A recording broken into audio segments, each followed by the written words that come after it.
El Shabbat, segunda parte. Cuando salieron, les rogaron que les siguieran hablando sobre estas cosas el Shabbat siguiente. El Shabbat siguiente se reunió casi toda la ciudad para escuchar la palabra de Yahweh. Hechos, capítulo 13, versículos del 42 al 44. Hermanos y hermanas en Yahshua, Shalom. Ahora vamos a continuar con esta serie de predicaciones tituladas El Shabbat. En el video anterior hablábamos sobre la importancia del Shabbat. Hablábamos que fue instituido por el Padre Eterno, nuestro Elohim Yahweh, y ahora vamos a continuar viendo cómo la primera comunidad, por decirlo así, cristiana, aunque deberíamos decir mesiánica, por haber aceptado al Mesías, a Yahshua, guardaba el Shabbat. ¿Por qué razón? Por razones obvias. Pero no voy a explicar mi opinión. Voy a dejar que las divinas escrituras hablen por sí mismas. A pesar de que el Shabbat es un día consagrado, separado y santificado por nuestro Creador, todavía sigue siendo objeto de gran controversia en la presente era. Tal vez algunos se manifiesten diciendo que no hay evidencia para observar el Shabbat después de la muerte de Yahshua. Los que así piensan deben comprender que cerca de 3 siglos después de Yahshua haber resucitado, fue que se implantó como reposo la observancia del primer día de la semana por el emperador Constantino. El establecimiento del Shabbat como día de reposo tuvo sus orígenes mucho antes de la aparición del cristianismo, inclusive antes que el judaísmo. Eso lo vimos en el video pasado.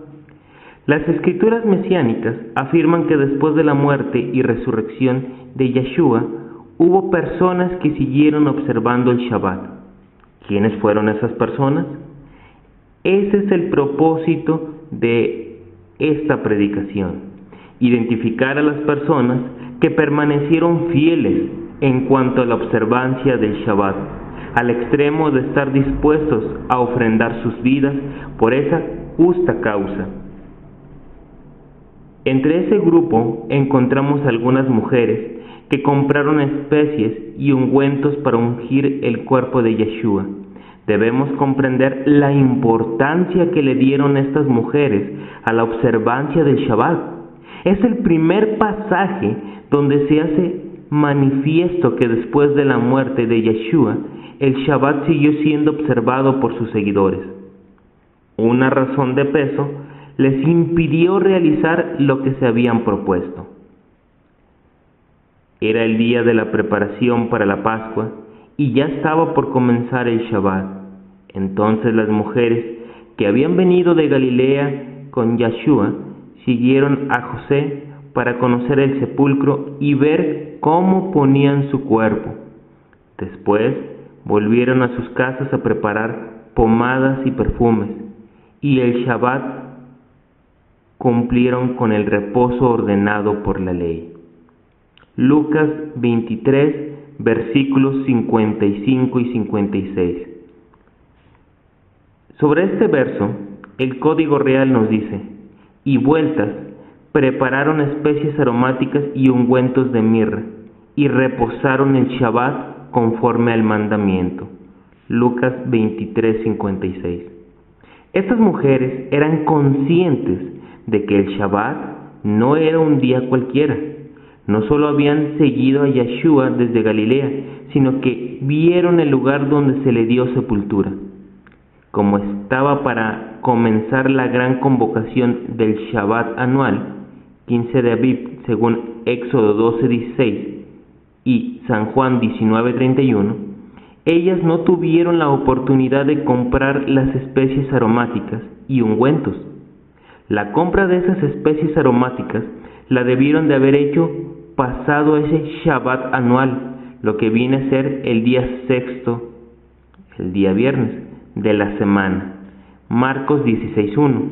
En lo que prepararon estas, llegó el Shabbat semanal y se vieron obligadas a reposarlo conforme al mandamiento. Tras la muerte de Yeshua, podemos entender la experiencia de sufrimiento por la que pasaron sus seguidores. Ahora, sin guía espiritual, quedaron anonadados y abatidos. Sin embargo, el deseo de Yeshua era que ellos se pudieran ceñir al programa espiritual que con anticipación les había provisto. Esto hizo que Lucas plasmara con elegancia lo que significó para los apóstoles la celebración o convocación del Shabbat, una vez que salen a proclamar las buenas nuevas. Notemos que Lucas no hace referencia únicamente a los israelitas, sino también a los gentiles que habían creído y que le dieron importancia al Shabbat. Cuando salieron, les rogaron que les siguiera hablando sobre estas cosas el Shabbat siguiente. El Shabbat siguiente se reunió casi toda la ciudad para escuchar la palabra de Yahweh. Hechos 13, versículos 42 y 44. Las enseñanzas de Saulo y Bernabé fueron muy importantes en el desarrollo de la obra de Yahweh. Fuera de Jerusalén, no solo le hablaron a los judíos que estaban dispersos, sino que también llevaron los conocimientos de la Torá a los gentiles. Lucas informa que tanto judíos como gentiles se congregaban durante el Shabbat. El siguiente Shabbat se juntó casi toda la ciudad para oír la palabra de Yahweh. Hechos 13:44. La frase que usa el apóstol Saulo en el versículo 46, nos volvemos a los gentiles, marca una transición definida. Este fue el comienzo de la predicación abierta entre los gentiles conversos, quienes comenzaron a asistir a las convocaciones durante el Shabbat. ¿Hubo resultados favorables dignos de ser considerados por nosotros? ¡Claro que sí! Según la información que nos da el médico Lucas, los gentiles, oyendo esto, se regocijaban y glorificaban la palabra del Salvador y creyeron todos los que estaban ordenados para la vida eterna. Hechos 13:48. La congregación que estaba en Antioquía se alegró en gran manera al saber que el anuncio de las buenas nuevas entre los gentiles estaba logrando grandes resultados. De este lugar fue que salieron los apóstoles encomendados a la gracia de Elohim para llevar las buenas nuevas a diferentes ciudades del mundo romano. Una vez regresaron al lugar de partida, ellos informaron a los presentes cómo el Altísimo había abierto la puerta de la fe entre los gentiles. Hechos 14:27. Pero no todo fue miel sobre hojuelas. Unos judíos que habían descendido desde Jerusalén a Antioquía comenzaron a exigir a los gentiles que para ser salvos tenían que cumplir con ciertas exigencias de la ley de Moisés. La exigencia primaria era que debían circuncidarse conforme al rito de Moisés. Hechos 15:1. La congregación de Antioquía decidió enviar una delegación encabezada por Saulo y Bernabé para que los apóstoles resolvieran el asunto. Luego de Saulo y Bernabé exponer con elocuencia su informe ante los apóstoles que estaban en Jerusalén, Jacobo hizo la siguiente declaración: por esto, yo considero que no debemos complicar la vida a las personas paganas que se convierten a Yahweh. Solamente escribirles que no coman de lo que ha sido manchado por los ídolos, que se abstengan de las relaciones sexuales prohibidas y que no coman ni los animales sin sangrar ni la sangre. En efecto, Moisés tiene desde tiempo en cada ciudad sus predicadores y cada Shabbat recuerdan sus leyes. Hechos 15 del 19 al 21. La recomendación de Jacobo fue recogida en una carta en la que se hacía constar que los gentiles no necesitaban circuncidarse. La carta fue enviada por medio de Judas y Silas, quienes tenían la responsabilidad de explicar su contenido. Hechos 15:27. En la recomendación que hiciera Jacobo está el eslabón que mantiene unida a la congregación que venía del gentilicio con la existente en Jerusalén, que además de los 4 puntos a los que se tenían que someter los escritos de Moisés estaban presentes y eran leídos cada día de Shabbat. Hechos 15:21. Esto es una prueba irrefutable de que los gentiles se reunían durante el Shabbat, que además estarían entre ellos Judas y Silas, quienes podían aclarar toda duda del contenido de la carta. Es ilógico pensar que la congregación que venía del gentilicio pudiera sobrevivir espiritualmente si solo cumplían con los 4 acuerdos ya mencionados. En los acuerdos no se hace referencia a las fiestas establecidas por Yahweh, ofrendas y diezmos, como otras enseñanzas que sabemos son requisitos indispensables para cumplir con la voluntad de Elohim. Los gentiles debieron haber aprendido sobre estas normas una vez escucharon las lecturas y las prédicas sobre el libro de Moshe, que es una referencia a los primeros 5 libros de la Torá. Nadie pone en duda que todo lo que enseñaban los apóstoles estaba en armonía con la Torá o ley de Yahweh. Ellos sabían que para que una congregación quedara fundamentada, la Torá de Yahweh era el medio. Tanto los judíos como los gentiles pasarían a ser parte de la familia de Yahweh cuando cumplieran con los requisitos establecidos en su Torá. Si la Torá no fuese aceptada entre los gentiles, alguno de ellos podía decir: como yo vengo del gentilicio y no me rijo por la Torá, entiendo que no es necesario que yo esté casado con la mujer que habito. Por lo tanto, puedo separarme de ella si así lo deseo. Esto me da la oportunidad de convivir con otra mujer y seguir activo en la congregación. ¿Puede un pastor honesto permitir tal acción cuando sabe que la persona no está cumpliendo con las normas de santidad matrimonial? De la misma manera, Yahweh no permitirá el ingreso en su familia de personas que se niegan a poner en alto las normas de su Torá. Tal vez alguno se inquiete porque se le diga que por no reposar el Shabbat no puede ser un miembro activo, pero las escrituras son claras al respecto. En Primera de Juan, capítulo 2, versículos del 3 al 5, leemos: y en esto sabemos que nosotros le conocemos, si guardamos sus mandamientos. El que dice, yo le conozco, y no guarda sus mandamientos, el tal es mentiroso, y la verdad no está en él. Pero el que guarda su palabra, en este verdaderamente el amor de Yahweh se ha perfeccionado. Por eso sabemos que estamos en él. Debemos considerar estos versos como requisitos necesarios si queremos ser parte de la familia de Yahweh. La anterior explicación no cambiará a quienes ya estén entregados a creer que pueden ser parte de la familia de Yahweh sin tener que cumplir con el requisito de guardar el Shabbat. Pero esperamos que ayude a otros a no dejarse arrastrar por los que viven una vida fuera de las normas establecidas por Yahweh.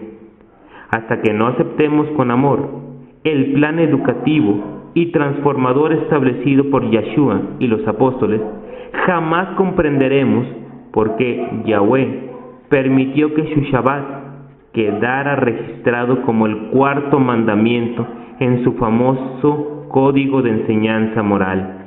Éxodo 20, de los versículos del 8 al 11. Yahweh lo ordenó porque sabe que los humanos necesitamos pasar un tiempo en reposo, concentrándonos en su adoración y en el estudio de su palabra. El Shabbat no es un día para ser reposado demasiado deprisa.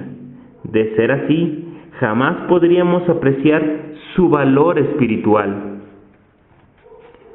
Saulo no fue a Filipos como un simple turista. Lucas informa que parte de su programa durante el Shabbat estaba comprometido en brindar la ayuda espiritual necesaria a las personas que encontraba en su camino. Si Saulo se hubiese quedado reposando durante el Shabbat en su cuarto de hospedaje, ni Lidia ni el carcelero de Filipos hubiesen comprendido quién en realidad era Yahshua. Fue precisamente en un día de Shabbat que Saulo llegó donde se encontraba orando un grupo de israelitas, cerca de un río. Entre ellos se encontraba un grupo de mujeres. Una de ellas correspondía al nombre de Lidia. Más tarde se encontró con unos griegos a quienes también le ministró la palabra de Yahweh. Dejemos que Lucas nos informe sobre esta historia. El sábado salimos a las afueras de la ciudad, junto al río, donde suponíamos que los judíos se reunían para orar. Nos sentamos y empezamos a hablar a las mujeres que ahí se reunían. Entre ellas estaba una tal Lidia, vendedora de colorantes para la ropa, que era de la ciudad de Tiatira. Ella era de los que temen a Yahweh. Hechos 16, del 13 al 14. Este evento ocurre aproximadamente unos 12 años después de la muerte y la resurrección de nuestro Salvador Yahshua. Nadie hubiera acertado que el nacimiento de una nueva congregación en Filipos fuera el producto de una conversación de un judío con una mujer gentil. Lidia y su familia creyeron en el mensaje que Saulo les predicó. Filipos vino a ser la primera congregación establecida en el mundo europeo.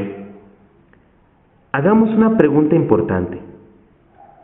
Si Saulo se reunía durante el Shabbat para compartir la enseñanza de la palabra de Yahweh, ¿en qué día usted cree que comenzaron a congregarse los fieles de Filipo? Sin lugar a dudas que se reunían durante el Shabbat. Esto es lo que nos dice la Escritura. Cada Shabbat discutían en la sinagoga, tratando de convencer a los judíos como a los griegos. Cuando Silas y Timoteo llegaron de Macedonia, Saulo se dedicó por entero a la predicación para convencer a los judíos de que el ungido era Yahshua. Hechos 18, del 4 al 5. Estamos llegando al final de esta segunda parte dedicada a la explicación del Shabbat. Todavía queda mucho por decir. En los próximos videos continuaremos dando una explicación bíblica de lo que es el Shabbat, de su importancia, de lo que el Altísimo espera de nosotros con respecto al Shabbat, y históricamente cómo Hasatán, mediante el gobierno civil, empezó a imponer el cambio del Shabbat al día del sol como día de adoración. Ojalá, amados hermanos Talmidim de Yahshua, que podamos valorar este día, podamos consagrarlo enteramente al bendito, a su palabra, a la oración, al reposo, y que no dejemos que el mundo y las presiones nos cambien, nos quiten este deseo por vivir en santidad en el día del Shabbat. Que nuestro bendito Elohim, Yahweh, a través de su único Hijo, nuestro Salvador y Mesías, Yahshua, esté con todos ustedes, en particular con aquellos que se esfuerzan en humildad y santidad por cumplir el cuarto mandamiento, por guardar el Shabbat, tal como lo hicieron los apóstoles, tal como lo hicieron los primeros cristianos a lo largo de 2000 años,